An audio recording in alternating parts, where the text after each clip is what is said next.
Rob Bredow, Chief Technology Officer e supervisore agli effetti visivi di Sony Picture Imageworks. Recentemente è stato supervisore degli effetti per Piovono polpette e nel 2007 è stato supervisore degli effetti visivi di Surf's Up, che è stato nominato agli Oscar come miglior film di animazione e che ha vinto 2 Annie Awards. We are here with Rob Bredow that will tell us something about the new movie Piovono polpette. Thank you very much. Yeah, so the new movie that's coming out has a whole bunch of challenges in it, actually. Technically, it's our most challenging animated feature to date. And it's not that we couldn't figure out how to do any one thing in the movie, but the real challenge in Cloudy, with A Chance of Meatballs, was figuring out how to do everything that's in the movie. Because we have everything from the Jello room, where the characters are bouncing around in this room that's made of Jello, and it has to move correctly. It has to move just like Jello, and it has to look just like Jello, which means it has to have all the reflections and the refractions of the light. They all have to be correct in order for the audience to believe that this is actually a castle made of Jello. So that's one example of one of the hard things in the movie. There's a lot more. In the movie, the food gets bigger and bigger until it gets completely out of control, and the giant food falls from the sky and destroys these buildings. And the buildings, there's a lot of buildings in the movie. And usually what we do when we make these movies is we just construct the outer shell, right? Just the outer shell, and we paint it to look like the building, like a facade. In the case of Cloudy, since the buildings had to have giant food fall on them, they had to fall apart correctly. So then we had to make all the interiors of the buildings, and the walls had to be made up of 2x4 and plywood and drywall and all the things that go into constructing an actual building, so that when they came apart, it looked believable. So in terms of building all the different things that go into the movie, it was a little bit more complicated because we had all that extra elements to worry about when the things were going to get destroyed. And of course, the movie keeps going towards the end of the movie where the food gets bigger, and then we go up to this giant meatball in the sky to try to kind of fight off the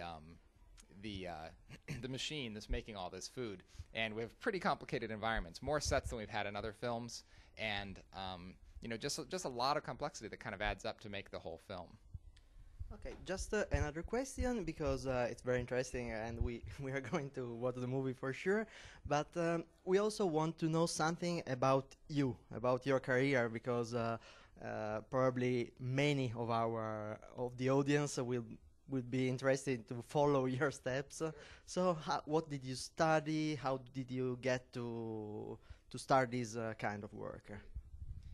My background, I started in this business about 18 years ago now. And when I started, I had a major in computer science, and I was also interested in the radio, TV, film area because I knew I wanted to be in entertainment. But at the time, there was no place you could go to school for computer graphics because this was basically towards the beginning of computer graphics becoming more popular. So I really learned computer graphics on the job at the first company I worked for, which was a company called Vision Art. And we did a lot of, we started at cable television commercials, and then eventually we worked our way into doing visual effects for television on TV shows like Star Trek Deep Space Nine and the other Star Trek TV shows.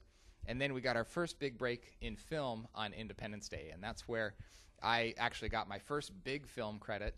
And on Independence Day, I did all of the Alien Mothership and F-18's dogfights, all the background, those dogfights. I wrote the simulation software and did those shots myself, and that was something I was really proud of. I got to put a lot of shots into that movie.